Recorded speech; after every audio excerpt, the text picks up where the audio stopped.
go to have a short break and the ad. The studio, can you please play the ad? Thank you.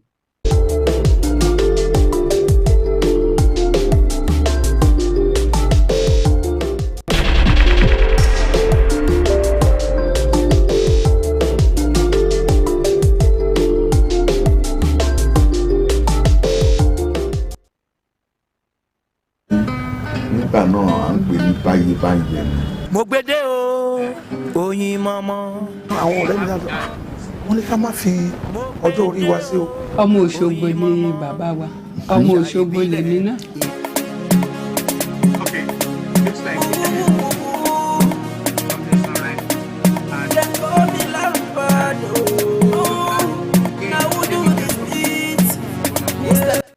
OtunbaHOO.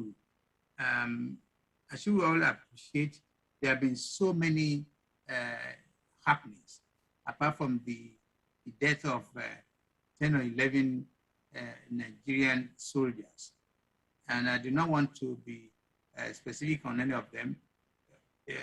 11 lives were lost, and there's no exception, there's no special one among them. And that's what some people say in America, that the flavor, the color of the blood is all red, whether it's from a black man or a white man or Indian or whatever. Color, we have not seen, we are yet to see a black blood or a yellow blood. So it's very sad that these people have to, drop dead in the process of serving their nation, even though many of us will agree that this nation called Nigeria is yet a lot to be desired. So tonight, I want to start that with, if anybody wants to talk, like I said, please go on the reaction. If you look at the button, starting with news, top video, participant, and so there's a button, reaction. On that reaction, if you click on it, you can raise up your hand. If you raise up your hand, I'll call you. It depends on how many people at the same time. I'll call you according to. So tonight, like I said, I want this to be, everybody will have a say. I don't want to be in such a way that somebody is going to be an exemption. No, we're all going to have equal share of tonight. So yes, I've seen Mama B. Mama B is an old face. If you hear from me, if I say certain things tonight, that is my culture. I value a lot. Mama B is one of the people I've known for years. I'm also expecting 2 or 3 former commissioners. General is coming on board, hopefully, very soon, and other people. So I will still want to maintain my culture. I want to be who I am. So Mama B, you have the floor. Again, you can talk as long as I have another hand on the raise up. Anybody raise up their hand again. So what have you got to say? Unmute yourself. Unmute yourself, Mama B. Thank you. Hello. Hello, good evening. How are you? Good evening. Well, I would say I'm fine, but it's against to say I'm fine because of what is happening in Nigeria. It's just a nightmare. In my wildest dream, I would never think that Nigeria would deteriorate to what it is now. It's so sad. How on earth, in less than how many months to each other, military, army, plane crash or whatever, and people just dying like a chicken. It's uncalled for. It's all negligent of the highest order. Apart from that, you cannot sleep with your 2 eyes closed. It's either you have to go on so Gary to knock you off, to be able to sleep at night. You know, it's so sad. And I don't know, I don't think the system has any clue to what is going to happen to this country the next, 6 months, 7 months, 8 months. I don't think anybody has any clue at the moment. It's so unfortunate. If you look at the whole world, And look at what God has blessed us with in Nigeria. Where is Dubai beside Nigeria? Where is other countries, good, established countries compared to Nigeria? But unfortunately, the wealth of Nigeria is in the hands of few idiots. I'm so sorry I have to, because in annoyance, you see some people, imagine some people earning 30 million naira every month with this, even clothing allowance, apart from earning 30 million every month, clothing allowance, newspaper allowance. Come on, please. And people are dying of hunger. If you open your handset any day, the moment you see certain names on your WhatsApp, you don't even want to touch it, because if you do, they're asking for money and you haven't got it.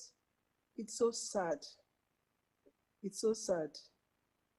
I will not say I regret I'm in Nigeria, but there's nothing to be proud of at the moment in Nigeria. There's nothing, absolutely. From head to bottom, from bottom to head. You can't go into the ministry to ask for a file. They'll be asking for a brown envelope. And you know what that means? You can't go to anywhere. Hospital, name it. It's so sad. Where is Nigeria heading to? Maybe Otunba, you have a clue. I'll be very happy to hear from you. I wish I had. Yeah, thank you very much, Mama B. What bothers me the most is the gloomy, the way you see Nigeria. And as I've said, we've known each other as far back 1965, which is not, maybe a couple of years ago. But the truth of the matter is, it has always been like this. And this now begs for question of what exactly is going on with us. And because I belong to so many platforms, I quickly always say that are we not collection of retarded people? Because retardedness plus wickedness. Because as we just rightly painted the situation, how the thing looks like in Nigeria, the question is, what have we been doing with the amount of resources we have? The people, the handlers, the managers, the leaders, and so on and so forth. And I've always, but again, like I said, I want to hear from other people on this forum tonight. If anybody still want to add to what Mama B said, or you have any other idea or whatever, just raise up your hand and you'll be called. And then, but before I continue, let me quickly go to one of my regular contributor, a seasoned journalist, in Nigeria, super Nigeria. I don't know how long. I'll be asking him tonight. I want to call on Olabode Olaifa. Good evening, Mr. Olaifa. Can you unmute yourself? Hello, good evening, sir. Good evening. How are you doing? I'm sorry, I think I've got all the thing missed. I'm logged into the YouTube one, the Facebook one. So I was wondering why you can't see me, but I think I've corrected it now. I'm so sorry. That is technology for you. When I started doing this kind of thing about 12, 13 years ago, we don't have this luxury. And as you can see, the Igbo people, they don't sleep. They don't sleep. They do everything possible to support humanity. But we do everything possible to destroy humanity, black people. And I'm sorry, it may not go down well with some people, but that is the truth. You just heard what Mama B said about the situation in Nigeria. And the question is, if somebody her age in her 60s thinking things are not well with the country where we are all born, the next question would be, what are you going to leave behind for our children? Are we not really, should we not start getting worried? Because if you know that here you are on your dying bed and there's no food at home, it is the food, it is hunger that's killing you anyway, and you have 4 children, I'm sure you start getting worried and say, hey, if I die tomorrow, these children are going to get more hungry or whatever. So, but like I said, you are one of my regular contributors, and you have been there, you've seen it, you know it.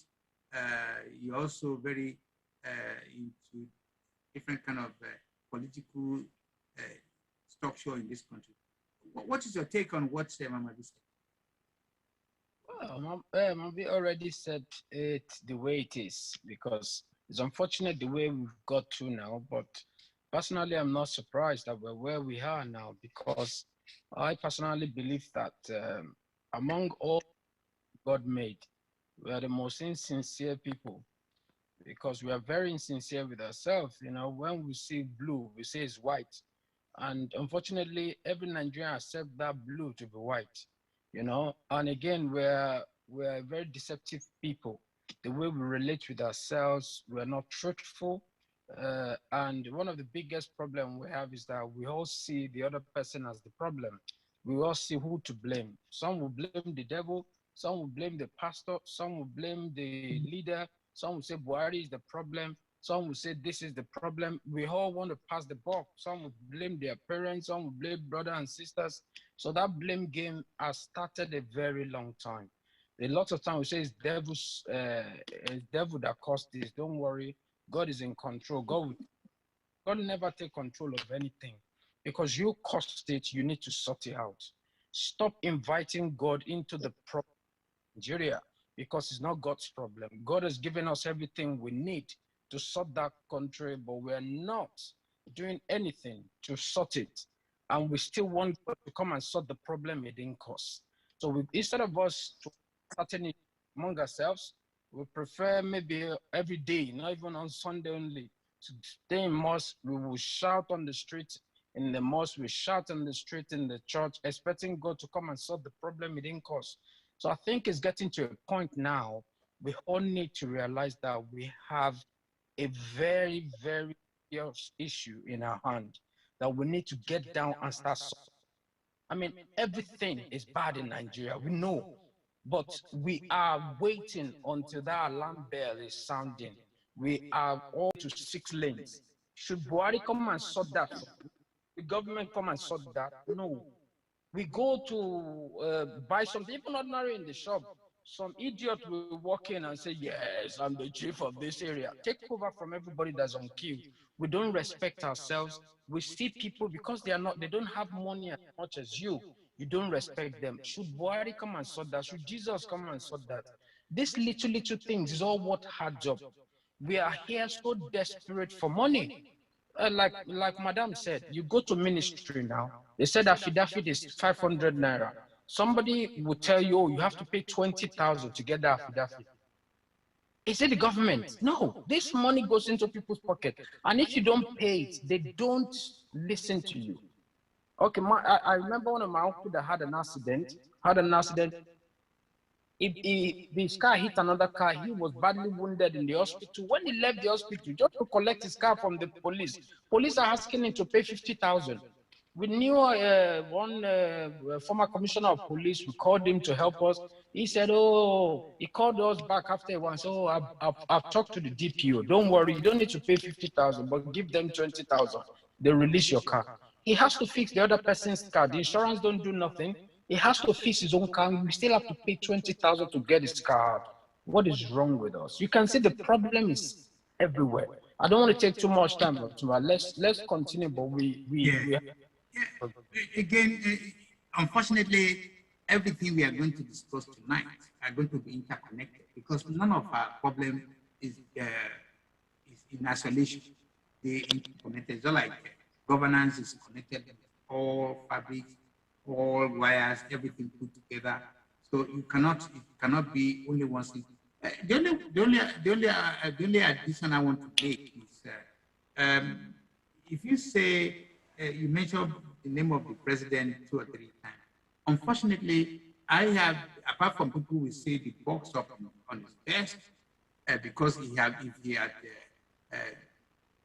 has done so much to bring good governance to the country, probably the effects, because all we have been talking about now is the effects of bad governance, is the effect of bad governance, any which way anybody wants to see. But the biggest part, the biggest part of our problem is everything is we. This particular called PMB, president, the former this and former that, they replicate. Most of my friends, colleagues in media, in academia, and so they don't want to hear it. And I insist, I will continue to say, behavior of a Mushin or Babalosha or someone from Ilorin or Ondo is similar to the behavior of Obasanjo, behavior of people that come from, I don't want to go up north. I want to stay within Ondo, Southwest and Imo and so on. Their behavior is nothing different from the behavior of our president or of our representatives. They're more or less the same. They come to just want to be the leader. They don't care about the welfare of an average person. They don't give a damn. As far as they're concerned, they just want to be there to collect. You started by saying, or I think Mama B started by saying, how can you say this is a good person taking home about 13 million? Yes, it's going to pay some expenses. And somebody, the system want to pay 18 to 30,000, and you are owing them salaries, and they don't get any other allowances. So for me, it's not difficult to identify that we are very wicked. Our behavior indicates that you have to be wicked to qualify to be behaving like this. So again, let's leave that area. Another area I was thinking that we could touch also tonight is the issue of, I don't know whether you are going to lead us in, Mr. Abiola, the Southern governance.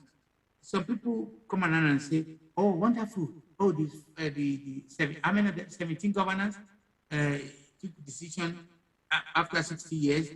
They now can say this, and they can now give marching orders to the federal and say, this is what we want to do. What's your take on the meeting of the Southern governors that met somewhere? I think was it in Asaba? Yes, is that regarding the Yoruba nation? Them saying they want to form the Yoruba nation? No. This 17 governors, there was a meeting they attended where they come up with a communique. One of the number one on the communique was like they want to ban no grazing in Southwest. Okay, yes. Southern or whatever. If you can't remember that, it doesn't really matter all that much. But like as you can see, they're all interconnected. Because if you are to start to discuss that, the question is, why did you have to take them? How many of them some of them are doing their second time? Why do you have to take them so long? And even apart from that major issue, what have they done?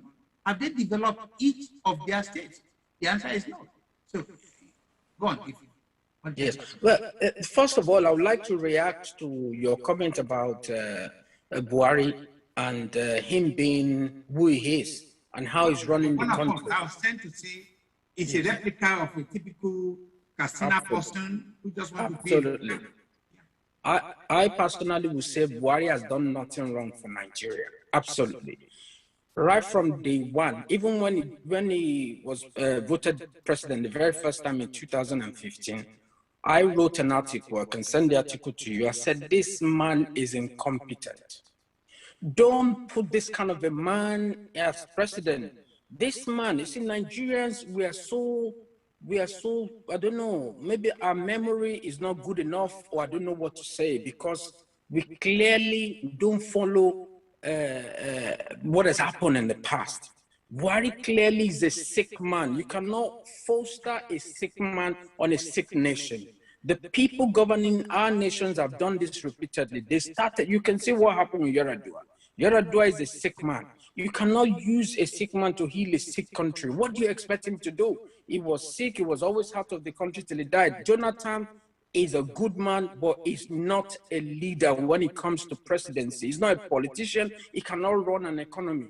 Jonathan Lai will sit in his office. They'll come to him and say, oh, the road from Maiduguri to Lagos has been sorted. They show him some fake pictures. He will approve and sign it. These are not the kind of leaders we need. We need leaders who can work. Look at Paul Kagame. Look at what he's doing. He goes to inspect projects. He is active. He's agile. He wakes up in the morning and jog. Not all these are leaders that have like 1 million bodyguards all around them. They can't even come out of their streets. People will kill them because they are not truthful. They walk in cabals. So all this problem is still down to us. It's what I'm saying. You cannot, okay, now when everybody was voting Buhari the second time, I said, this man, he has not done nothing the first time. Why are you voting it? Everybody says, shut up. Tinubu has told us to vote Buhari. We Yorubas are advocating and shouting for him. We voted him in. I said then that I give you 2 years. You will see how bad Nigeria becomes. There we are. We are talking now, blaming Buhari. Buhari has done nothing wrong. He has no agenda.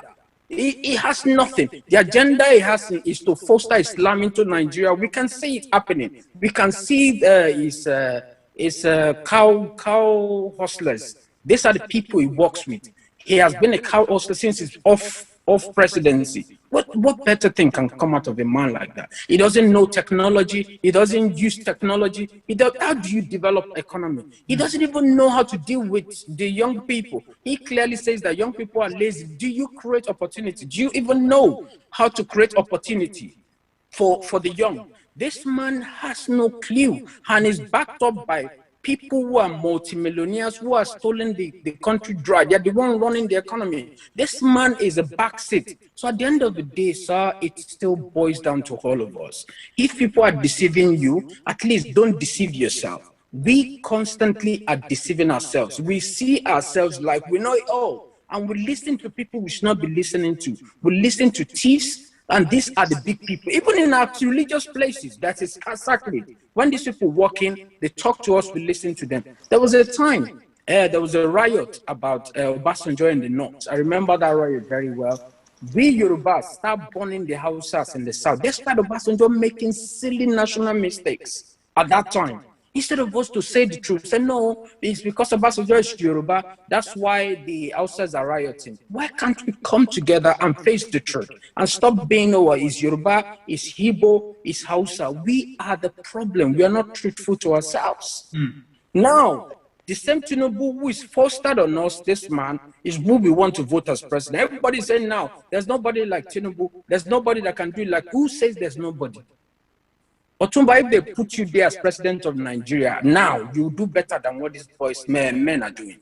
They better than, not that they don't know what is right, but they know that when they do these bad things, this is where they feed on. Let them suppress the poor, do the wrong things. I mean, I was listening to a gentleman yesterday whose brother died. You know, they took the brother to loot, and the doctors were just doing absolute rubbish. What they're supposed to do. This guy has got stroke. Deal with him, sort him out. Are we going to still blame Buhari for this? We are the problem. Now, considering the governors who had the meeting about the cattle rearers and the herdsmen not grazing on the land, I think it's something that's long overdue. I've got a farm. These people come into my farm. They destroy everything I have. The president is happy with it. He said the land belongs to everybody. They can do whatever they like. So it is time they do it. But these are governors too. They are all the same product of the same cabal. So it beggars belief to know that they are now doing this or they are fighting for this. I don't know what they are fighting for. I think it's just because their hands are tied. They are all the same. I don't trust all these governors. That's my take on it. So, but let's continue. We'll hopefully look into things a bit more. Thank you very much. Also, on my list of what I think we can also share with ourselves, talk about it. I read political science, and it's an area where you learn about how governance is put together, and then in the process you learn about different structures and so on and so forth. And it also hurts me when I see that the local government system, as you can see, the most powerful part of governance in the UK are local governments. I don't know whether I'm right on that. We are in the politics of UK. So the way things are here, it is the local government that takes more initiative, that does more of the job of good governance. Of course, you go to federal to ask for most of the local government get their dues to support them. And they also do a lot of IGR, the internally generated revenues and so on and so forth. But we lack all that. And there was a time I gave a lecture somewhere, a speech, and I said the solution of Nigeria is in the 774 local governments. All we need to do is to empower the local government. Once we empower local government, we will see that right from the bottom, right from scratch, they'll be able to fix most of the problems facing us. They should be empowered in such a manner that they can do 99% of what federal government will want to do, apart from the federal sector. We know that they will probably be responsible for defense, for international relations and some of that. But the real governance tentacles, it has to be left to the hands of local government. I wonder if anybody want to contribute on that. If not, Mama B, what do you think about local governments in Nigeria? How well are they? You make me laugh. They are, what they say, back on. They're all the same. You know, local government, you go there, go and ask for ordinary form to fill for, let's say, land use or whatever form.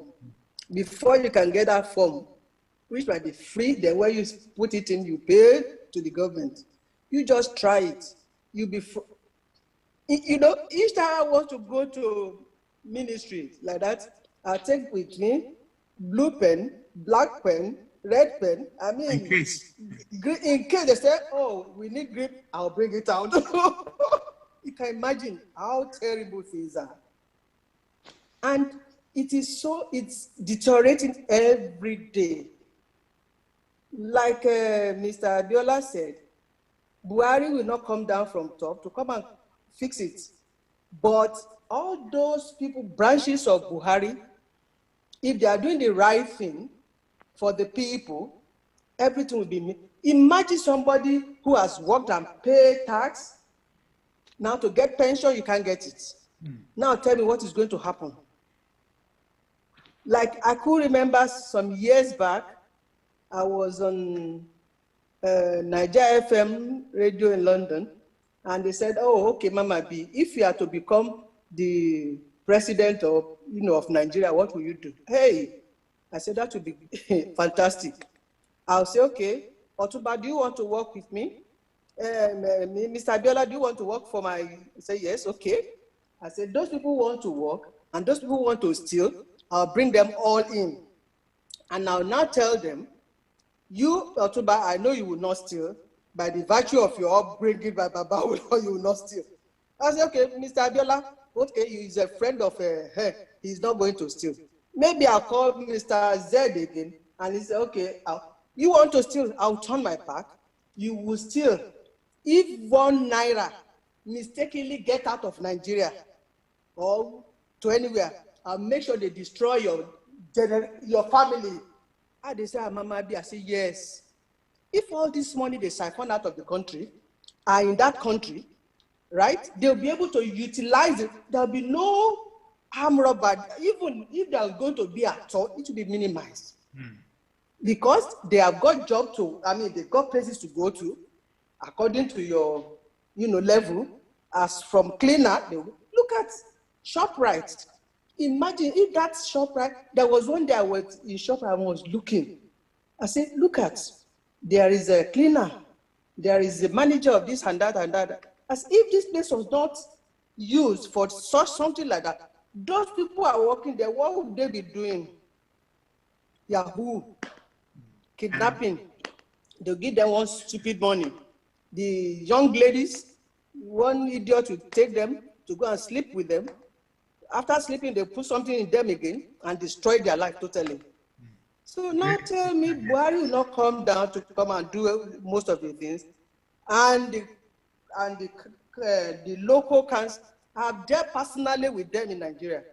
Personally, I went around the area. I collected their numbers and I phoned them one to one. I said, "Come on, guys, what are you doing? I've seen this area so badly since I've been not 5 years, 10 years. It's still the same rugged area." And believe me, I think when I went out that year, I now relay them live to London. Could you believe that later they do the roads? So how many places will Mama B go to in Nigeria to go and start doing that on the streets? Very, very important. But some people say, Mama, please, so if you can get people like you, you know. I was doing that from the heart, from the bottom of my heart, that things has to be changed. I will see a last man asking for money. I say, okay, what has that person done? He said, Mama. I said, no, Mama, me. What has he done? He said they radio him that he did something yesterday, and you now want to stop him and arrest him for what he did yesterday. I said, come on. Yeah, the only problem I have with the people. I can't hear you, Otunba. Okay. The people you are talking about, these are people also who are genuinely working for government, but they are not paid. They are being denied of wages and so on and so forth. Mr. Bella, local government, we're talking about local government. What's your take? Yes. If they're okay. Can I talk? Yeah, okay, continue. If they are denied of their wages, yes. If they are denied of their wages, so where would they get the wages from? From commuters, downfall. I told that, Obviously, that is acceptable. That's not acceptable. Yes, exactly. So I had to intervene that day because I just went on the street of Lagos and I was looking out for things like that. And I saw that one and I corrected that guy. I said, listen, if you are taking this guy to court, I'm ready to go to court with him because I've watched and I saw what happened. This guy has not done anything wrong. Now, and I took his name. Immediately, I just called the head of the last man. He was shocked. I said, okay, I called someone. I said, can you give me the telephone number of, what's his name? Boboye. And they gave me the number. So now when he now see the way I was taking, I said, then I took him aside. I said, oh boy, I know everybody is suffering, but you don't have to put pressure on the driver and the people, inside the downfall. You should have just come and say, oh boy, give me something for pure water. That would be okay than saying, oh, you are arrested him. Now, at the end of the day, you'll be taking money that he has not even collected. And at the end of the day, it is not even the driver who is paying for it. It is the people inside the downfall because they will just inflate. No, I don't know. I don't know. At times I feel like, oh. Thank you, Mama B. Again, we only have these two speakers. Mr. Bella, talking about the local government in Nigeria, what do you think? How functional, are they functional or dysfunctional? Thank you, sir. If I'm to come back to that, I think it still boils down to the same. In Nigeria, we don't have what is classed as local government. We don't have it at all. What we have is just where they just mark corruption. Going through a government, you can see clearly that they're not doing their job. So we are saying they're not getting paid, but are they doing nothing? Some of them come only their own personal work there. They are not naira, they want 5,000 naira. So there. Look, the government pay you salary. You are collecting 5,000. Your 300. and that 300 you don't even put it in the system for the government for the government to pay with. So the government has to make income as well. Now the people who are meant to head, like the chairman, the councillors, people, for example, don't even know who their councillor is. They don't even know the duty of the councillor. In the UK, nobody sees the prime minister. What does even the prime minister got to do with the road is bad, things are not happening? Why is the president having to sign contracts on the road?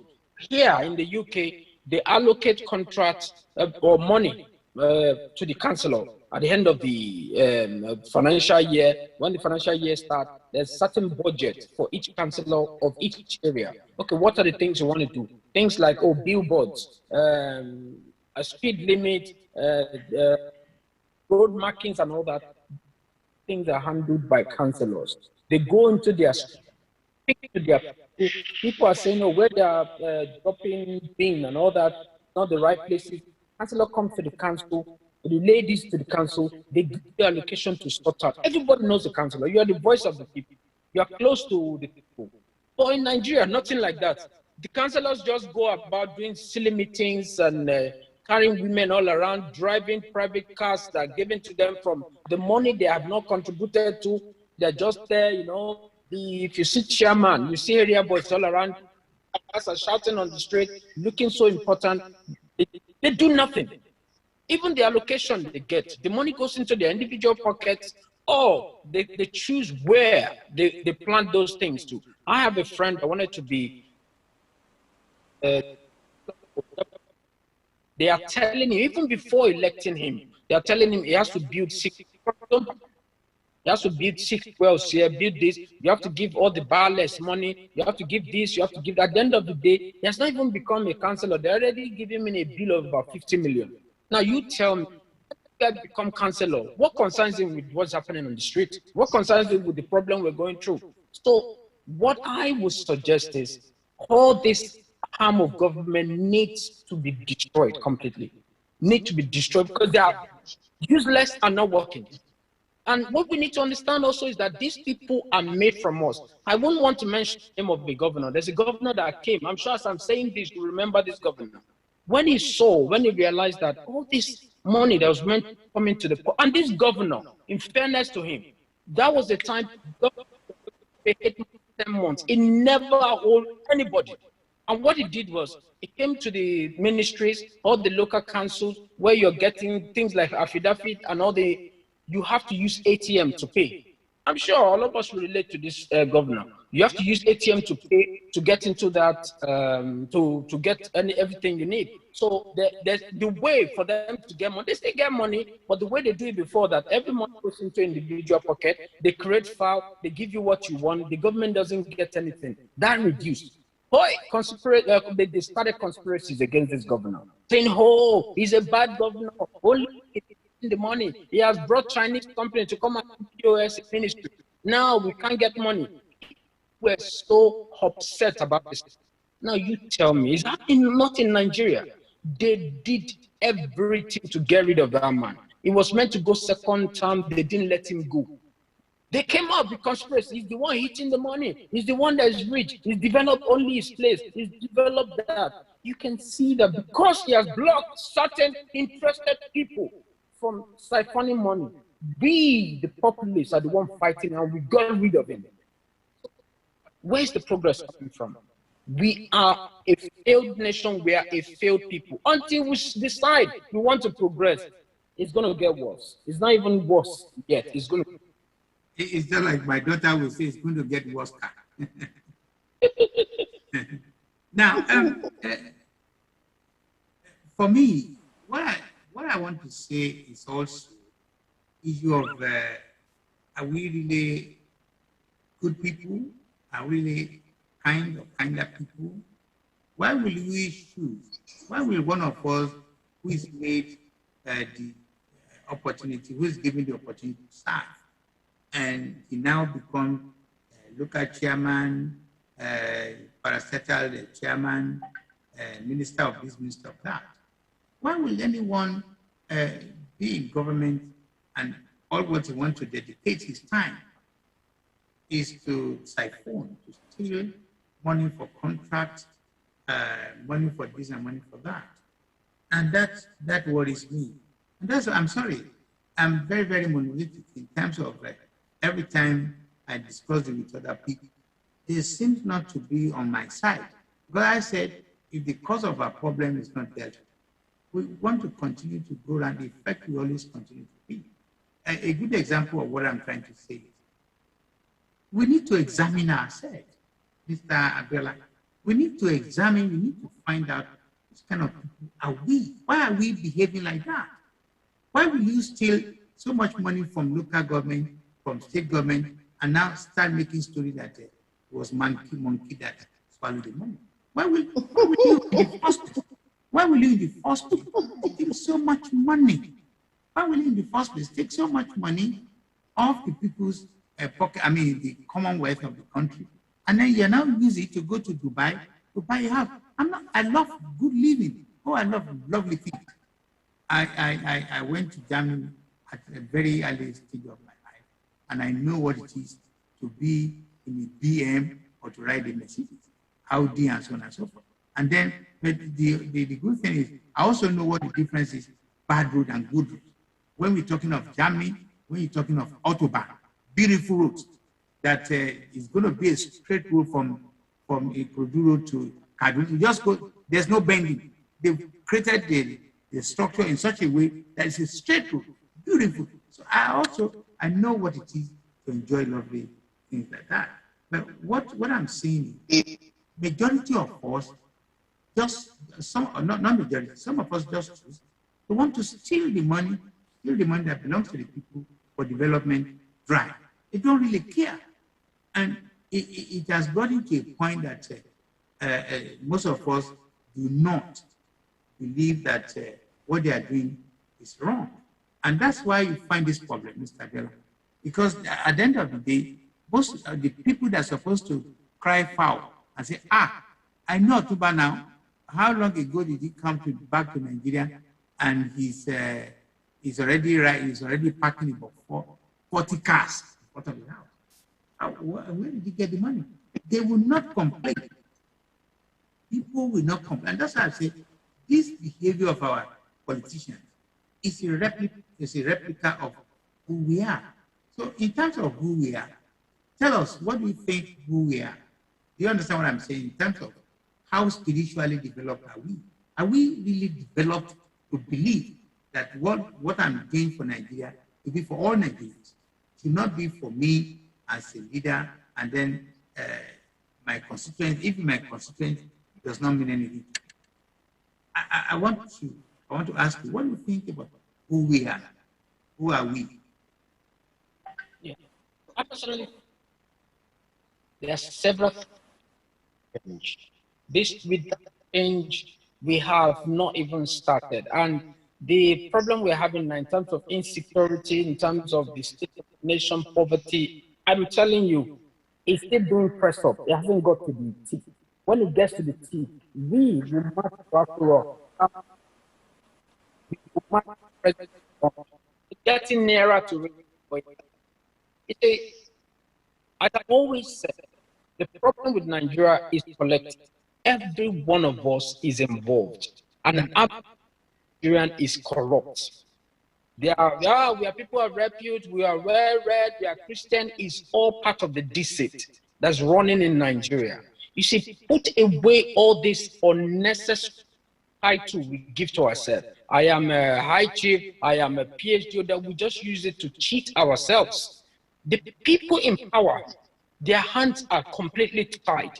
I'm telling you, Otunba, you are here now. We know you as a man of integrity. Go and become president of Nigeria. Honestly, people will ask in 6 months, is that the same Otunba I know? I know. It's not you. It's you. There's nothing. You're just there sitting as a figurehead. If you try, they will tell you we will destroy you now. The cabals are too strong. These people are too powerful.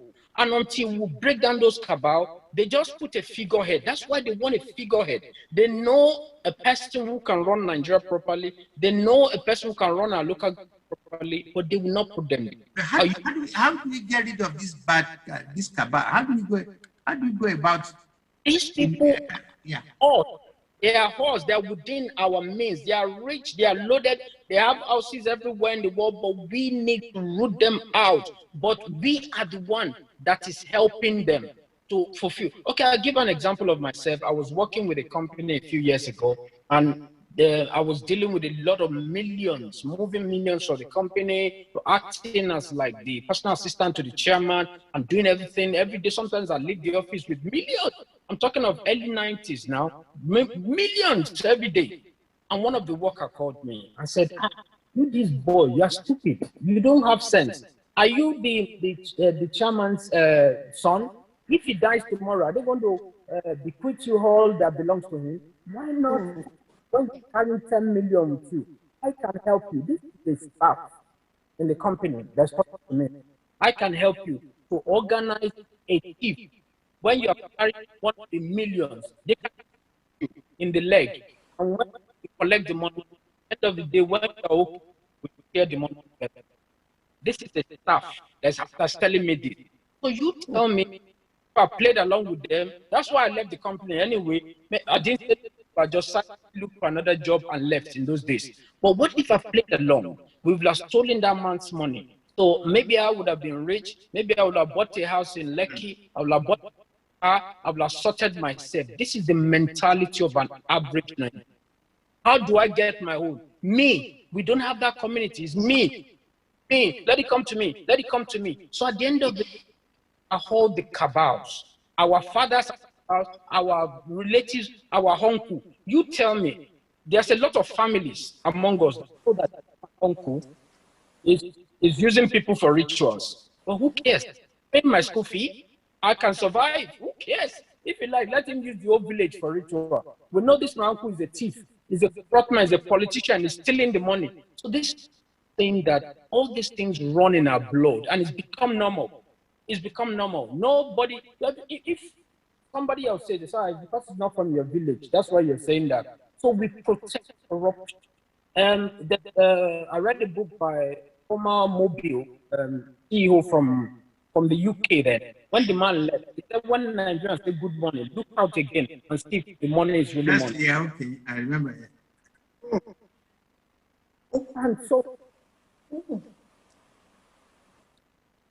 it runs all around us. It's not down to our leaders alone. It's down to every one of us. And we are the one that can root out these evil people and call them to shame. But we are not ready to do that. Even pastors, people of God, that should call these people and deal with them. They are the ones that is inviting them to their churches, going to there to kneel down, pray with them.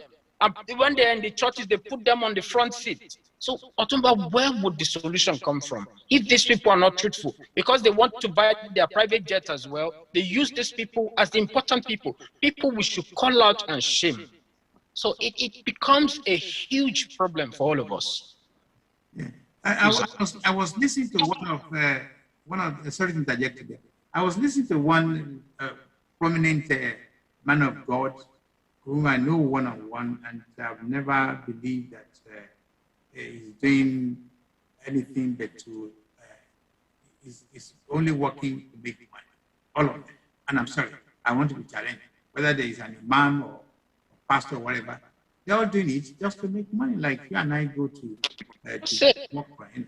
So that's what they're doing. And unfortunately, they have not been using their assault, their high position to educate, to educate the people. Can you imagine the millions members of the Redeem? If the million members of the Redeem have been taught how to be not necessarily civilized, but to be a good citizen, when the election comes, if they've been taught, because they listen a lot to this lady. For some reason, most of these leaders have cast either a spell on all of them. Absolutely. Yeah, because I say to my friends and family, thank God I'm not religious.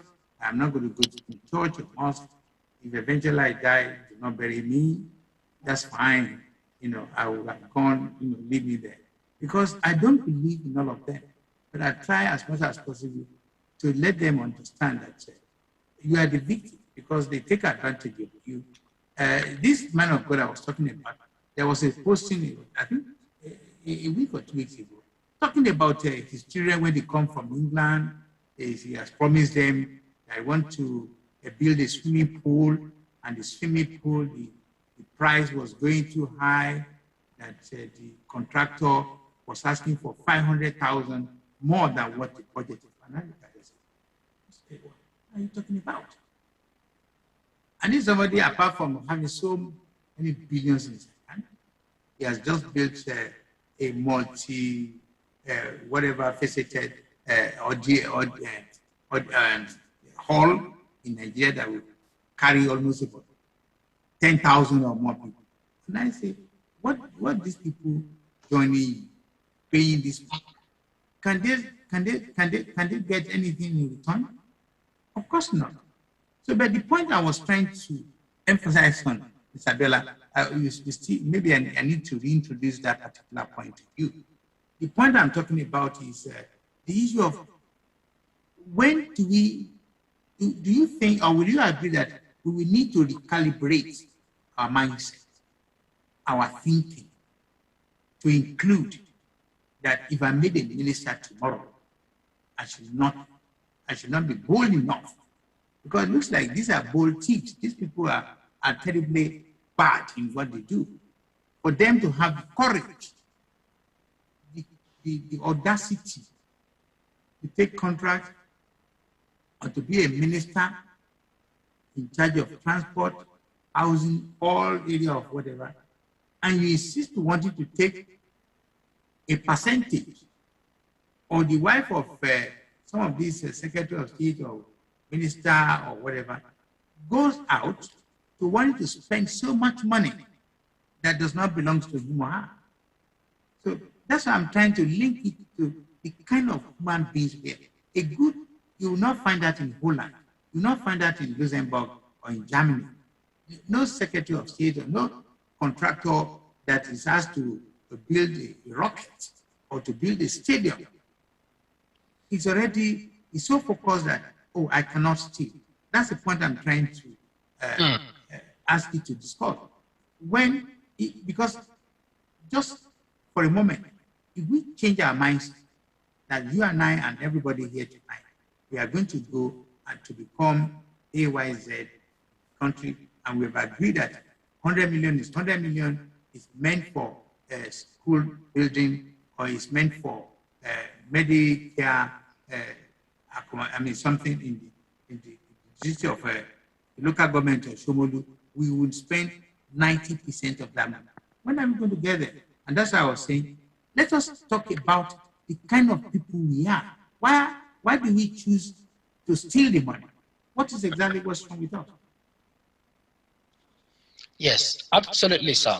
I think it's a very, very important question, the question you put forward, sir, because in where we are from, we don't believe that things should be done without people benefiting from it.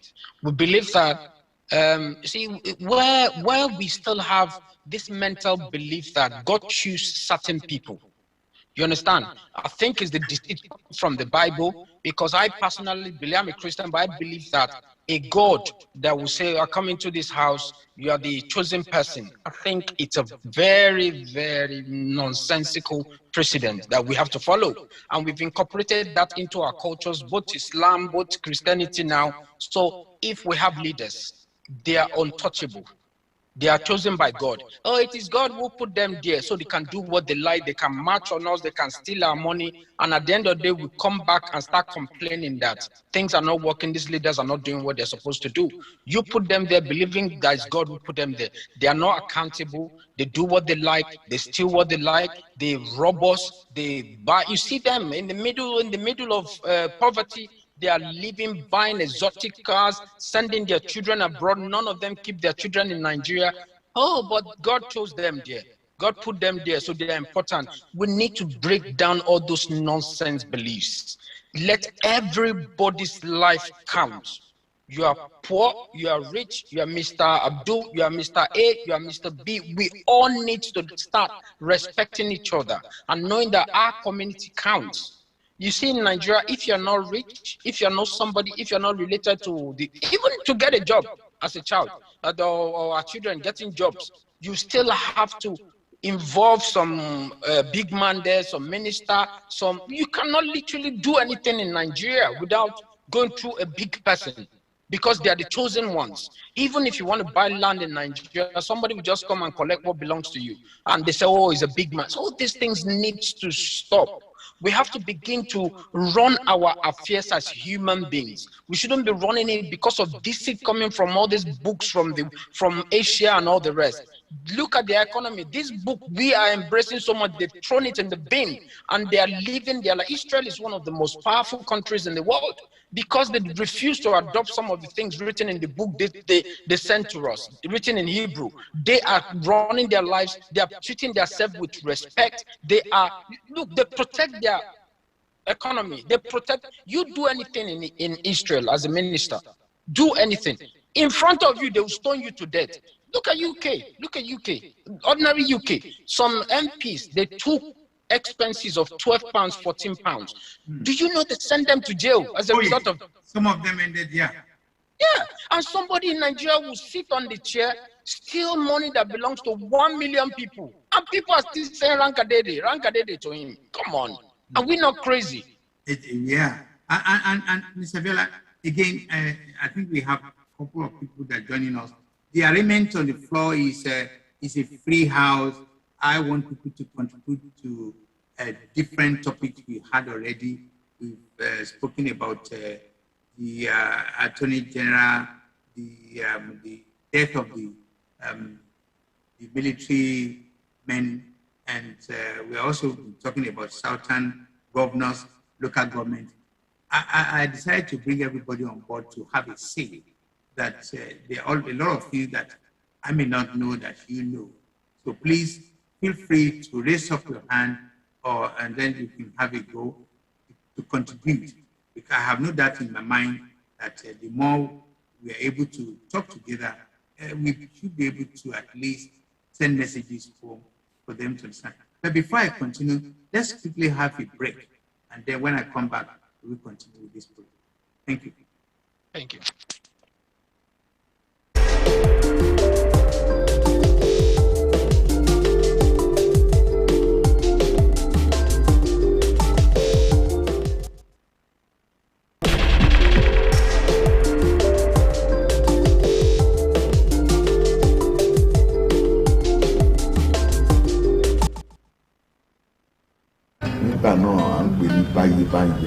MOGBEDE o, oyin mama. àwọn ọ̀rẹ́ mi náà sọ wọ́n ní ká má fi ọjọ́ orí wa sí o. ọmọ Òṣogbo ni bàbá wa, ọmọ Òṣogbo lèmi náà.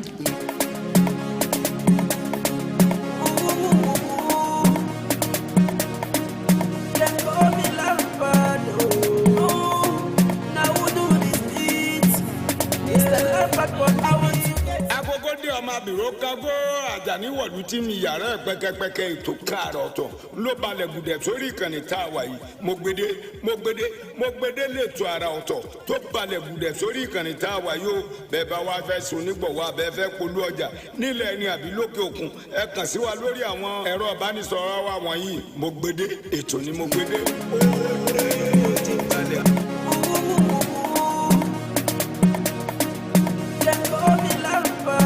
Thank you very much, and welcome back to One-on-One with OtunbaHOO.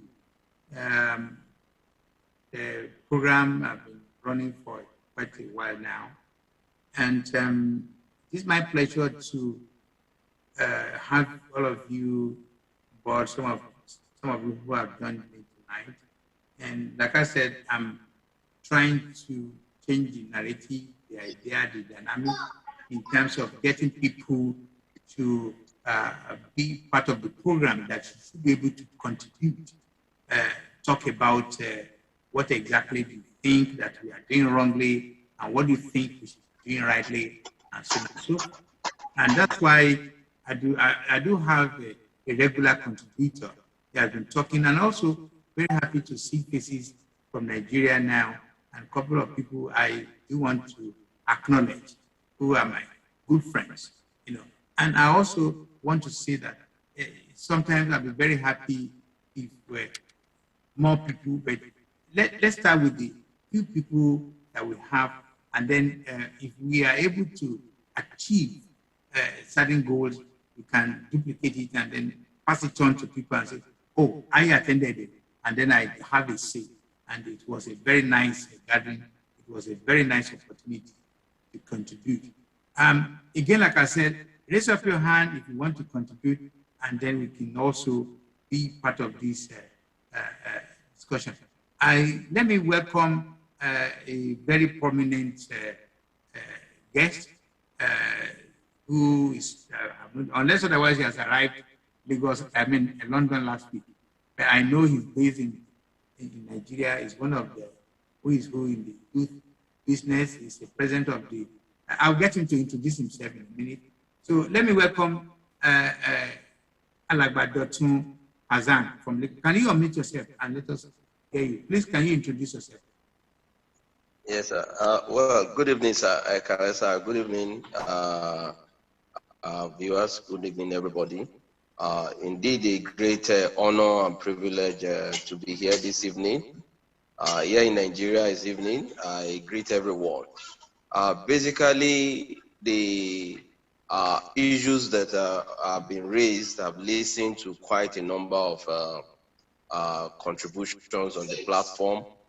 It all rests on attitudinal defects, how collective we have all abandoned our roles from the home front, in the society, in our social life, even spiritually and otherwise.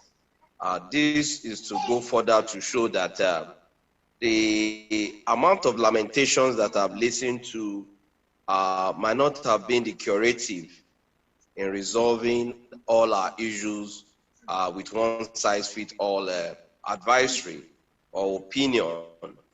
But the basic thing I want to suggest is we need to create these kind of conversations more, because this is a conversation that rests on sincerity, that rests on real value of our of the true assessment of our challenges. Because the problem in Nigeria is that we fake our problems. We fake even solutions to our problem. We fake to even know more about resolving our problems. And the sincerity that we've all lack is the sense of how do we really start? In resolving Nigeria's problem does not need a PhD, does not need a first class. It's just a common sense that we need to really begin to appreciate ourselves as Africans, as Blacks. Our human nature as Black, maybe because of the ideology of us coming out from colonialism to where we find ourselves today, made us to even undermine our Africanness, our Yoruba-ness, our real identity, because we fail in that aspect. And until when one knows to appreciate his source or her source, I'm sure half of his problem would have been solved. The essence of why I have to go through this is the fact that in this part of the world, we see power as a means to an end, to solving our poverty problem, to solving our, to elevating our status. Any small opportunity, even in our family lives, our home, any given opportunity is seen as a miracle. We've tagged even corruption as part of spiritual blessing from God. So as one of the discussants earlier said that we shouldn't attach our problem to God, so also most of what we regarded as solution is not even godly. So the major thing is our Omoluabi tenet. I believe that it's a key area I want us to really focus on, the attitude, because if we are saying much of the present and the elderly generation are losing the gaps, the fear I'm nursing is the baton we'll be handing over to the children that we are all giving birth to today, who most of us that you that are parents now, our grandfather, our grandmother, But the new generation of youth today do not even have half of the discipline that our elderly that we are saying don't even have anything to show for it. The present generation don't even have anything to hold on to. They listen to music, nobody to caution them, no manner of greeting. They approach, even they don't even understand eye contact. These are messages that the society grew up with in the past. But for us, we need to come down with sensitization program. We need to see the problem as collective. Politically, we are not ripe for the kind of governance that we think we know or want to even understand. We don't even need to define, sir. So for us, yeah, okay. If you just, I just want to quickly interject now. For me, having listened to you, this now brings me to issue of some of us, whether abroad or at home, who now think enough is enough. We started this program like trying to warm everybody up to highlight the problems of a country called Nigeria. And gradually it's getting to a point now that some people say to themselves, enough is enough. We can't continue like this. And because as it is, and the truth has to be said, that really and honestly, when people like us or people like me who have seen two sides of the world, I have seen that I've lived in a country that I've never witnessed power failing. I've never witnessed going to the bus stop and struggling to get into a temple. I've never gone to a hospital and the issue of paying for this and paying for that. My children have gone from primary school to secondary school. It's compulsory. If they don't go, they will take me to court. When I look at a long list of things that I've been benefiting from other countries, and now this has been going on 60 years. I'm over 70, and an average member, person who here today, would be in their 50s. So, and that's why I think some section part of the country are now saying enough is enough. We cannot continue like this. It does have to be a change, and they have really tried to address that. And among us tonight here, I have an historian, someone who I've also known for years, is here. I'm going to get him to discuss why do you think we have to go now? Why do you think some people are agitating, asking for a change? Why do you think, what exactly do you think? It's an Honorable Alex Ajala. Please, can you please unmute yourself and introduce yourself to us? Why do you think you cannot want us to continue, stay where we are? Just Mr. Honorable Alex Ajala. Can you unmute yourself, please? You need to unmute yourself. Yeah, thank you. Good evening, everyone. And very, I would say, honored to be in the midst of a group of highly inspired people, talking the way I would love to,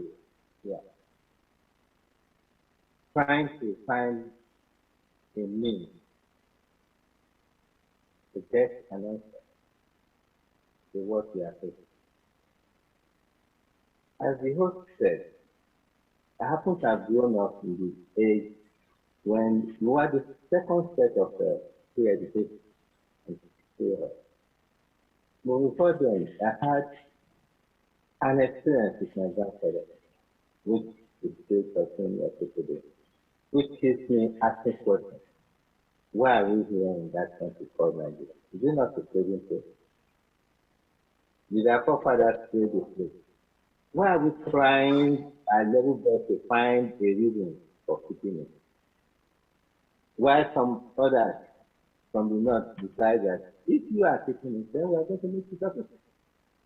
And that's what exactly is happening. Can't we stop a while and think? The foundation of that place, right from the first day, the first day of the 1st of January 1940.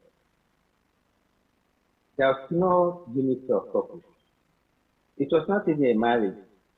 It was an accommodation of different governments, the South and the North. And why? To pay the debt Britain was paying after the Boer War, with the equivalent of 250 million. The North was supposed to have the debt return. Churchill was serious with that because Churchill happened to be a junior undersecretary in the colonial office. And Lugard was a field officer, so it's junior. Although he has power when it comes to the territory was trying to aggregate. He was trying to aggregate. And then he lied about what the South was. The South had places of education. You know, Temes Grammar School is older than Nigeria. Ibadan Grammar School is older than Nigeria. Many other institutions in our homeland. And that's one thing I sometimes wonder, why are people saying you don't have anywhere to go? No, it's like you're not thinking. Don't you have your home? We had boundaries between each other. These guys, the French and the British, used 8 years to construct the line you are seeing today, called the boundary of Nigeria. 8 years of diplomatic battle. And in fact, at some point, the middle part of Nigeria was supposed to be under the French control. I wish it did. So the South would not have had anything to do with the North. There's more to say. I'm just giving you a few of some of the things that has happened. We tend to blame ourselves. Now, I listened to my very learned gentleman spoke from Lagos. Why are we behaving the way we are? It is because the social network has broken down right from 1961. It no longer exists. Most of us talking now did not experience. If it was retained, I here now will not be in London. Most of you will have been enjoying your holiday, moving around Yoruba land the way they like, taking different homes. I used to knock doors in those days when I was young, up to 1961. When I traveled and I stopped on the way, I just go to the next town and then knock it down and say, you should do this myself. That's how good Yoruba land is. They take me in, give me food, and the following day, little boy, they give me some extra money to go on my journey. I was a little bit, an inquisitive young man. I virtually know everywhere in the Western region. And why? It was not because I was wanting to find an answer to what my grandfather said. And what did he tell me? He said, this Nigeria they are talking about should not exist if the Yoruba people are going to develop. Because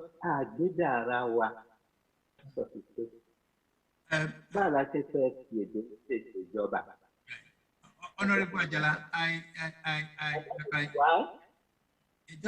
another day we'll discuss yes, I just said. For listening. Yes. There's so much that I learned over 50 odd years. Thank you. Because of my relationship with you, that I've known you, an historian, you know more than so many professors put together. But so I've decided with my producer that we're going to have a whole slot, a whole that we're going to have you to take us through. Because I also know that you are one of the agitators, you are one of the people saying enough is enough, there's no going back, it has to be a Yoruba nation or not. But then again, we need to legitimize, we need to get people to understand more, create more awareness, to have more people to believe in what you know. So I will do that. Again, I want to use this opportunity again to ask people, it's a free thing on this program. I want anybody and everybody that want to contribute. I appreciate all of you logging in.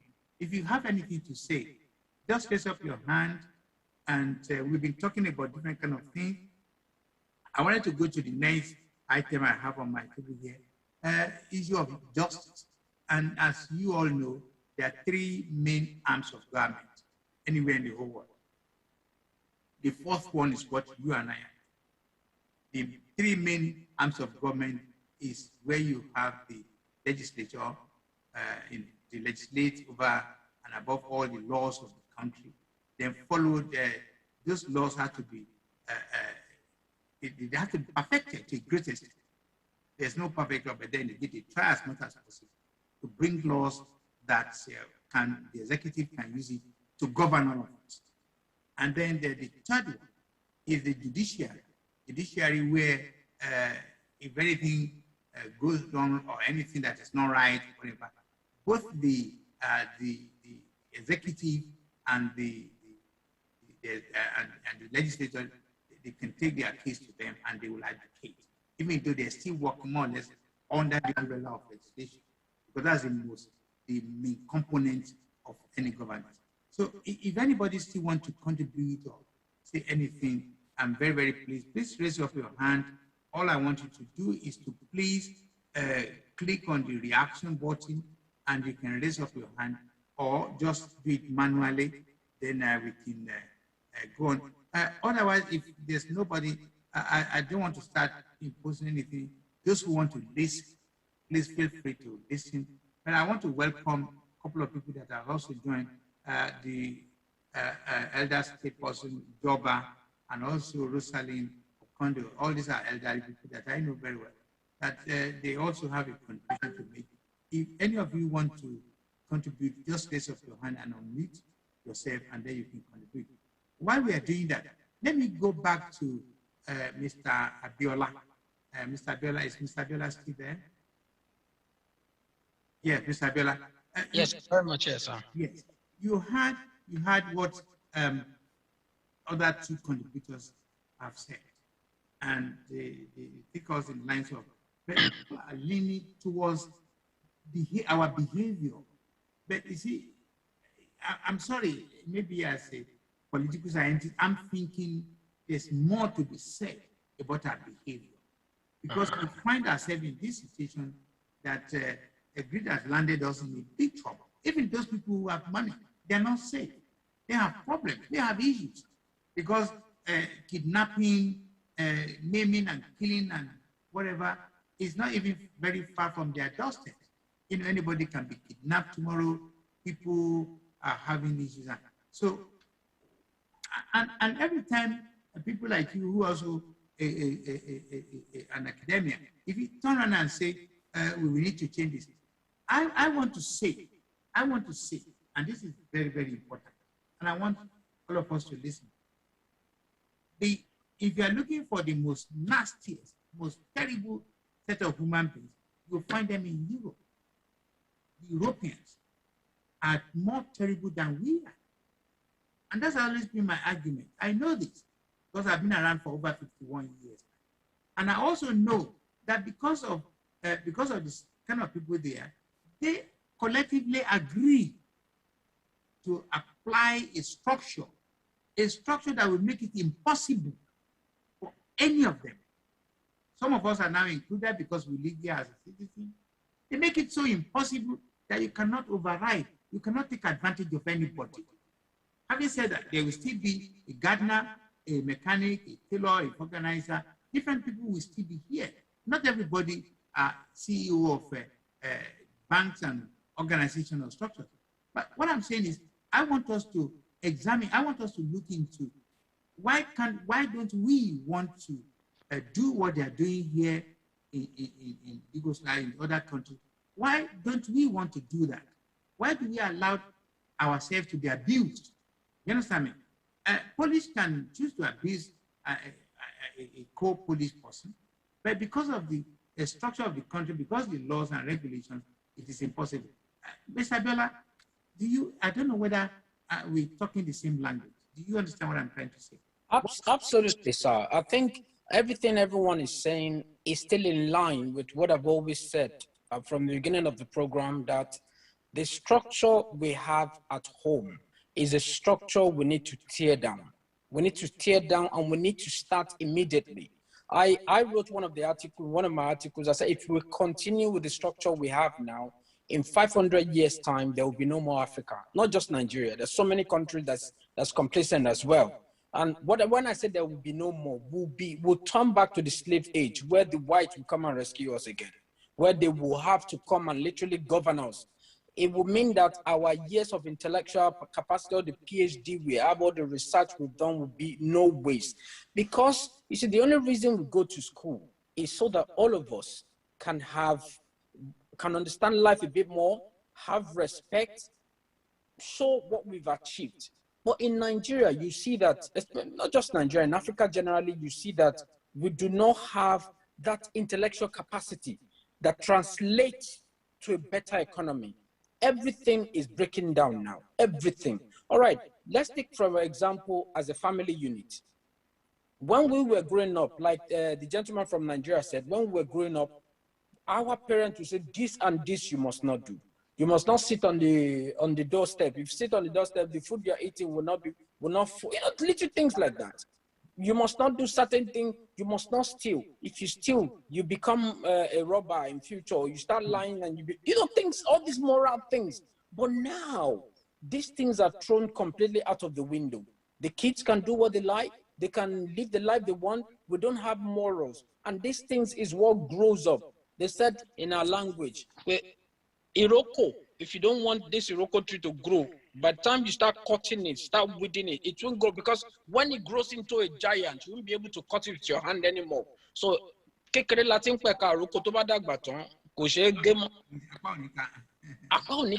so we see, I did in one of my books, I'm a writer, I've written 3 books now, Otunba. In one of my books, there's something called delayed gratification that I wrote. If, for example, you have a 10-year-old child that's smoking, the mentality in Nigeria will be that I feel God will take control. Very soon he will stop it. This is just childhood, wherever. Let's leave him alone. This is the mentality we are following. By the time you know what, that boy starts smoking weed. By the time you know what, that boy starts smoking cocaine, and that will kill him. And he won't go down alone. By the time he goes down, he has killed so many people all around. He has destroyed some houses. He has robbed. He has kidnapped. And that is the result of what we are getting now. Until we start taking care of those basic things. Number 1 is our culture, tradition, beliefs, and religion. Every nation, there are certain things. I'm not a prophet, but what I'm saying here, confirm it from anywhere in the world. Every nation that does not believe in his own culture, that thinks his tradition is rubbish, we are evil, we are killers. Every nation that believes that would not progress. We can never progress if we continue with that mentality. We don't believe in everything that concerns. We don't even believe our language. We don't believe our dressing. We don't believe our talking. We don't respect elders anymore. You see kids talking to elders anyhow on the road. We don't do those things. And the biggest of them all is the amount of people we kill, innocent blood we kill. Someone in my family now want to be rich. They go out, they kill an innocent girl, cut the breast, cut the leg. This is happening everywhere. And you think there will be peace. They said land that's doing things like that, even if they have money, they will still experience poverty. They can never progress. Never. They can never progress. We don't respect even the dead. I was going to a church before. All we do in the church every day is fall down and die. We are cursing my mother that's looked after me from when I was born till this age, that didn't kill me. Is that mother that's responsible for me? We are cursing those mothers because of some religion that came from somewhere. Fall down and die. My father, my ancestor, fall down and these are the people. The people who are dead, all we need to do is that God bless where they are going, and we that remain, God protect us. This is how we pray. This is how we're brought up. We've thrown that out of the window now. All our dead must die. I don't know if you remember last year, February, the 2019 February, when they did the Remembrance of Trafalgar. They invited Donald Trump came, 8 other leaders in the world came. The leader of Germany came, the one from France came. It was in Portsmouth because I lived in Portsmouth. So I attended it myself. They came, they spent £40 million to honor the dead who died in World War I, World War II. They put flowers everywhere. On my street, the people who died on my street, they put their names, name tag everywhere on the street. We honored them. We came out, we put flower, we clapped for them. We did 1 minute silence. You tell me, These are whites. They don't have culture. They respect the dead. Why are we causing our dead? So we have a lot of things to change, Otunba. Yeah, we spend money to kill people. Kill people. I need to quickly get to. I also want to welcome the people who have just joined us. I'm afraid Can I say something? Just 1 second, Mr. Honorable Alex here. If anybody, like I said, want to contribute, it's a free house. Please feel free to raise up your hand, either manually or electronically, and then I can call you to contribute. But now let me quickly go back to Honorable Alex Ajala. Just 1 minute because of time. We need to wrap up here. Honorable Ajala. Yeah. I'm afraid I differ from my last speaker. Very arrogant, but the fact that you're telling me that the white don't have culture is wrong. They are dead, they are fully deep in culture. They know about it. You just describe something you experience in culture. The soul of the dead is still with us. That's what, in Lagos, those of you in Lagos, every year, you know what drove them up? Your sky? The unsatisfied souls of the dead that are still crying for something. Find out. Okay. Wọ́n bí wa rí, wọ́n dẹ̀ bí wa pẹ̀lú ìmọ̀ àtòyé tí gbogbo àwọn ayé kan wọ̀n ní. Go and check some of the rest of the world are studying us plus our IFA with money. A website in Ukraine describes us fully. Just like somebody said. If you know access, I would say Nigeria died in 1961. All we are doing is just a partner. I can explain why I say that. And that's why all the nonsense we are behaving like the Jews from the right part, so long, and what actually literally no. Okay. Think about it. I do appreciate that. I quickly want to solicit for, is there any other person who wants to contribute? And anybody who wants to say 1 or 2 things? Because like I said, it's a free, it's an opportunity for all of us to create a kind of a rapprochement where we talk freely and discuss.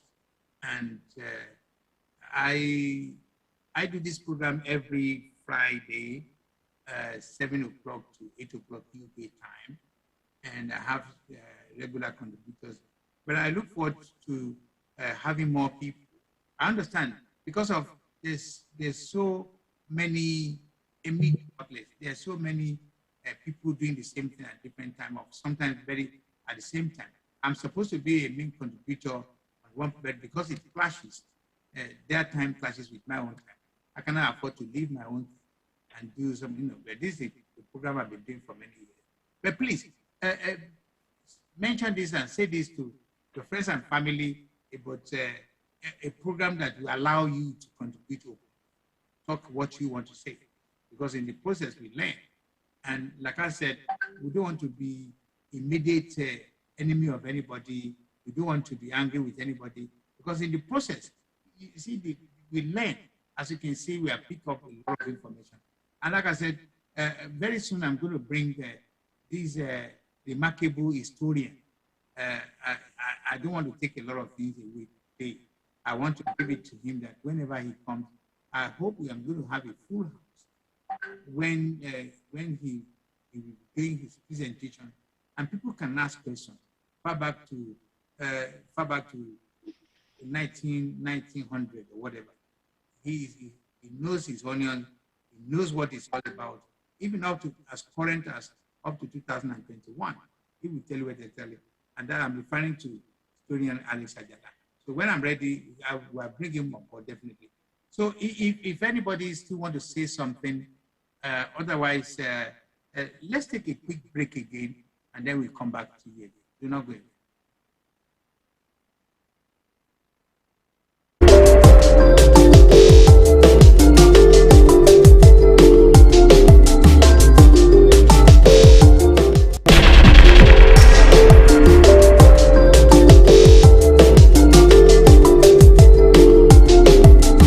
eré tí mo kọ́kọ́ bá wọn ṣe nígbà náà à ń pè ní báyé báyé ni. MOGBEDE o oyin mama. àwọn ọ̀rẹ́ mi dáadọ́ wọ́n ní ká má fi ọjọ́ orí wa sí o. ọmọ Òṣogbo ni bàbá wa ọmọ Òṣogbo lèmi náà.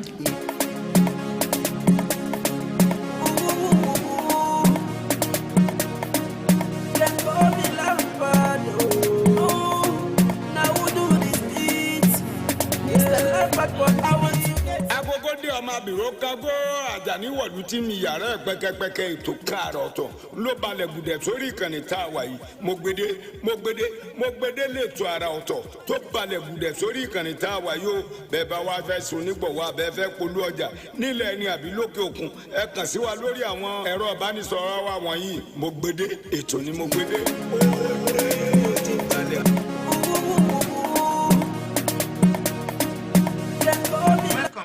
Welcome back to OneonOne with OtunbaHOO on MOGBEDE Radio.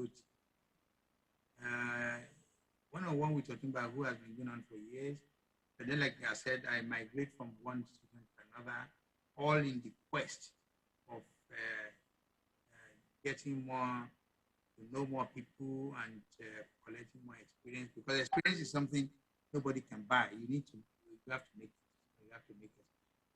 And let me start by saying, because of time, I want to appreciate everybody. I've seen a couple of people from Nigeria. I know it costs data, but then again, I can appreciate that it's also affordability. But again, not the money, but the appreciation that when we log on to this program, it's an opportunity for us to contribute. Or even if we're not contributing today, we can listen to some of the contributors.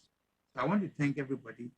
Is anybody still want to say something? I still have about 2, 3, 5 minutes to play with. And raise up your hand. And again, let me remind you, every Friday, this program comes on every Friday, 7 o'clock to 8 o'clock. And but I'm making it in such a way that it's going to be a forum where we're all going to be talking, not at the same time, but we're going to have opportunity to talk at this. People will come up with their idea, information they have, and it's my pleasure. I just okay. Let me give last chance to Honorable Dotun. Like I said, he's the president of the Yoruba world, something, and it's a very powerful position. Honorable Dotun, can you unmute yourself? And I'll give you just 2 minutes. No, sir. Thank you. Yes, sir. Yes, I'm the president of Yoruba Council of Youth Worldwide, and as well as Sigma for Yoruba Lagbaye. So we just recently had a program in Ile-Ife, World Omoluabi Day. What I was trying to acknowledge earlier is that there is a need in Yoruba land today, or even in our various regions. I'm a lawyer. I believe in a well-drafted autonomous people's constitution or laws. Even our common laws in Yoruba land are well-based, well traditionally based. Our common laws are common tradition. But there is a need for us to begin to codify our laws in Yoruba land. We need to have a way of thinking. Because only Latin if you don't have something tangible, and we are living our life on the premise that until when Nigeria gets a good constitution, or in Sharia land, they are using the laws of Sharia to manage themselves. They only had opportunity based on our checkered history to clandestinely impute their Sharia law in our national laws. So therefore, there's nothing stopping us taking advantage of the present situation. Yes, our governors are beginning to wake up, but we should understand one thing.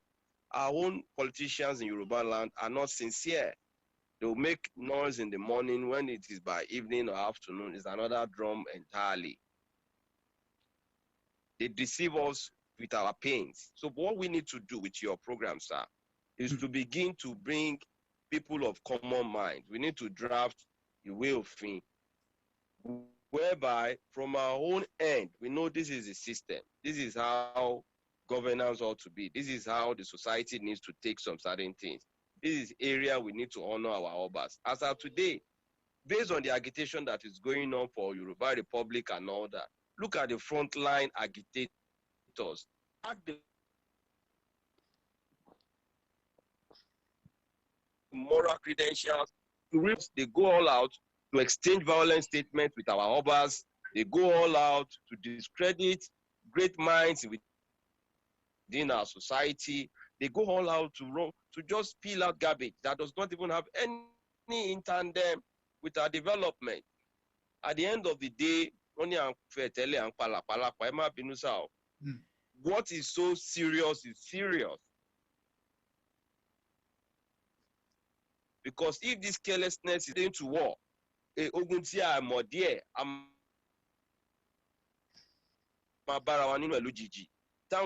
keep quiet.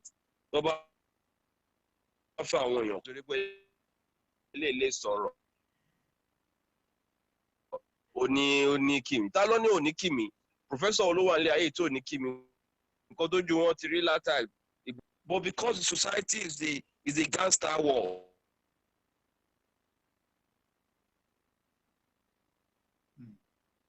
I think the traffic, the internet, as you all know, internet to Nigeria is another thing entirely.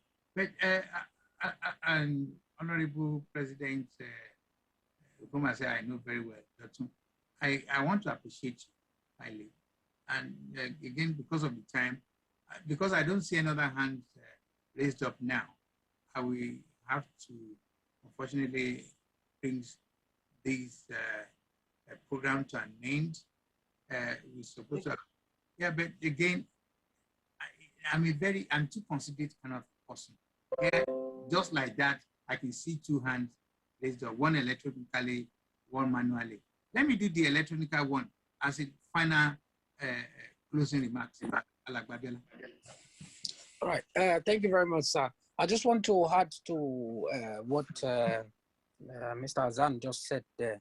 Well, as much as I appreciate that people are looking for solution and where this Yoruba nation comes into being, and I know that so many people are advocating for it, I am not against it. I think it's a good move. It's something that should happen eventually. I'm somebody who supports that Nigeria needs to break into at least 4, because as it is now, we are struggling to manage it, and things are so bastardized that I don't think any one man can handle that country the way it stands now, because there's conflict of interest everywhere. That's a point. But my worry with the Yoruba agitation is that we need to put our house in order first. Though. You see, the heads of an average Yoruba person is so bastardized. Like he was giving an example of jihad, it's in their head. Not only jihad, even this Christian tradition has gone so bad that we've thrown our tradition away. So when Yoruba nation start, they shouldn't think that we're going to start and revert back to Shango and Oduduwa to rule us. People will not work with that. We see even our Oni goes to church and is talking about church. So if these people come in, Sunday go shouting and say, I have this Ogun I can work with, I have this. I'm telling you, if we're not careful, when we start this process, we will go to Togo to seek asylum very soon, all the Yoruba nations. We'll seek refugee in Chad and Ghana. We need to be careful. We need to put a structure, proper structure in place. Our leaders are not even one. The Afenifere are still are still going about asking money from all these politicians. We know what these men are doing. We need to be really careful, because at the end of the day, these rich people will run away abroad and leave all of us to suffer. They put us in IDP camp. The problem we have now will just be a stepping stone to a greater problem. So let us put these things in place very well. Our voice are not same. The Ijabus don't like the Ekiti. Ekiti don't like Ibadan. I know what I went through when I needed to marry some time ago. My father was saying, don't marry people from this tribe. We still have this kind of stigma among us. So there's still a lot of groundwork we need to do. The problem is not with Buhari. It is people controlling Buhari, and part of those controlling Buhari are the Yorubas. So let's please be very careful before we start making this kind of allegations. I just find out from my producer that I can extend because now there are two new names, and I don't want to show them and say you're not going to. Honorable Ajala, I will come back to you maybe towards the end. Let me give opportunity to one of my guests from, I believe, from Nigeria, Olayemi. Can you unmute yourself and let's have your contribution? Good evening. Good evening. I was listening to the last speaker, and I think what he said, you know, because I don't quite agree, because Yoruba, there's no Yoruba now. Everybody is mixed. He's talking about when he wanted to get married, Ekiti, his problem, but now we're all interracial. So that's why I find it very difficult to what is the solution, because we're married to Yoruba, we're married to Hausa, we're married to so many different countries. So where is this? How do we start? From where do we start? We can't just keep on saying Yoruba, Afenifere. We can't continue like that. The problem has to be addressed. By whom? Who's going to bail the cat? Okay. Luckily, Madam Olayemi, I have, I think Olumide raised up. Do you want to continue? Is Olumide still there? Yes, please. Yes, thank you very much. I'm still here. Okay, please go ahead. I want to appreciate you all. This is my first time of coming on board, and I want to commend all your efforts. I've listened to what you have spoken about, and I want to say, when we talk in terms of all this Yoruba nation or no Yoruba nation, we still have a lot of work to do. We have a lot of work to do, and that's why I associate myself with the last speaker and Biola, because the way we are going about it now, do we have any structure? Do we have, where are we going? Who are the leaders? What is going to be the foundation? Where is the love? Where is the value? So we just don't say we want Yoruba nations, without having a foundation, without having that value, without having a structure. And no one is even looking at probably something around restructuring and devolution in Nigeria. When we say the Nigerian government is too big, if you look at UK, there is devolution of power in UK. We have the island, we have Wales, we have the Northern Ireland.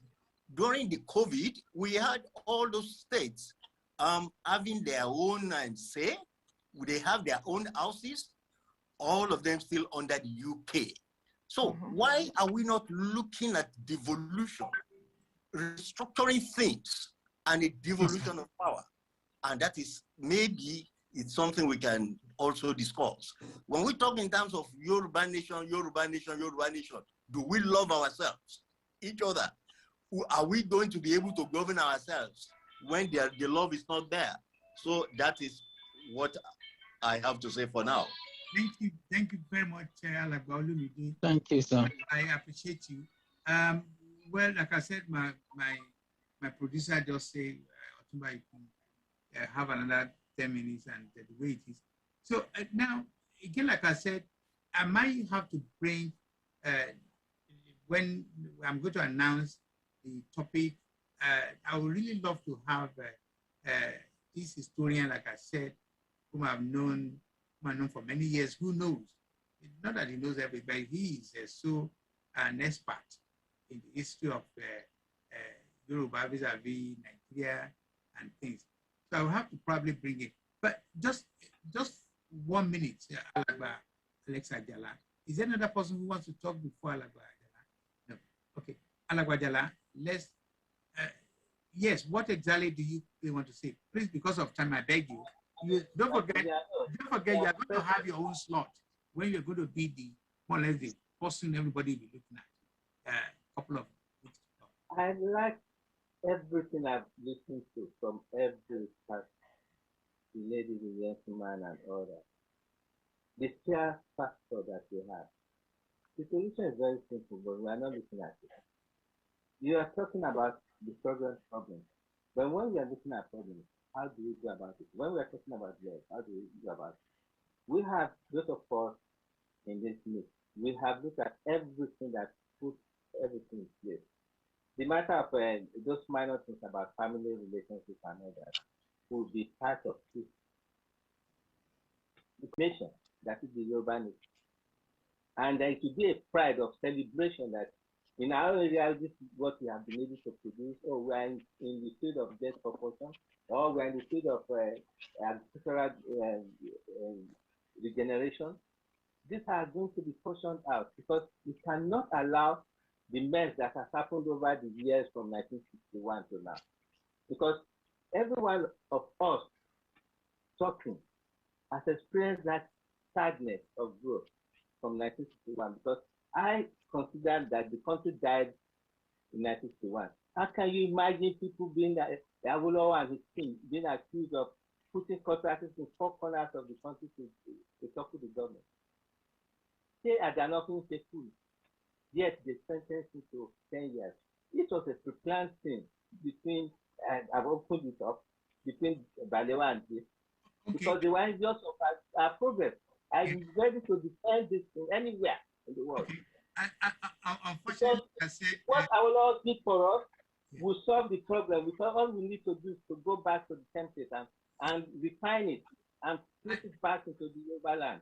I cannot agree more. I'm sorry to interrupt you or to interject. I cannot agree more because I'm a living witness. I grew up in the family and I know most of his thinking and his work and so on and so forth.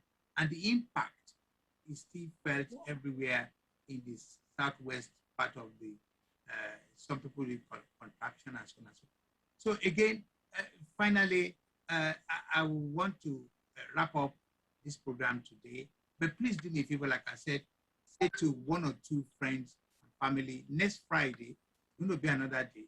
And as you can see, you'll be allowed to contribute in such a manner that free mind, free house, everybody is free. There's not going to be any inhibition. There's not going to be somebody say this in whatever it is.